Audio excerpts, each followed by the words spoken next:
Hi friends, ఇప్పుడు చాలామంది diet చేస్తున్నారు.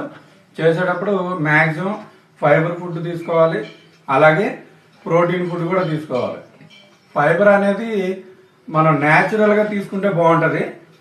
అది ఇదిగో ఈ బెండకాయ మార్నింగ్ అయినా నైట్ అయినా నానబెట్టుకుని, అంటే ఇది జస్ట్ ఇక్కడ ఈ చివర కట్ చేసి ఈ చివర కట్ చేసి జస్ట్ అలాగా 4 చీలికలుగా కోసుకొని దాన్ని వాటర్లో ఇలా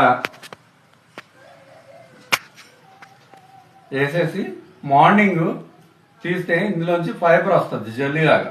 ఆ ఫైబర్ మొత్తం పిండేసుకుని దాన్ని జస్ట్ ఇలా తీసుకుని జస్ట్ వన్ చిప్ కింద అలా తాగండి తప్ప ఒకేసారి తాగేయకండి. అలాగే మధ్యాహ్నం వరకు మ్యాక్సిమం ఒక గ్లాస్ వాటర్ మధ్యాహ్నం వరకు కూడా తాగొచ్చు. కానీ మధ్యాహ్నం వరకు ఎందుకు, మామూలుగా 2 అవర్స్లో తాగండి. మ్యాక్సిమం 2 అవర్స్ జస్ట్ ఒక చిప్ వేసుకుంటా తాగండి. ఒకేసారి తాగేయద్దు. ప్రతిదానికి అతి మంచిది కాదు. ఏ ఫుడ్ తిన్నా సరే అతి మంచిది కాదు. అందుకని దాన్ని తక్కువగా తీసుకుంటేనే మంచిది. న్యాచురల్గా ఉంటుంది. ఇది కొబ్బరి నీళ్ళ అని ఉంటుంది. నేను డైలీ తాగుతాను ఇది.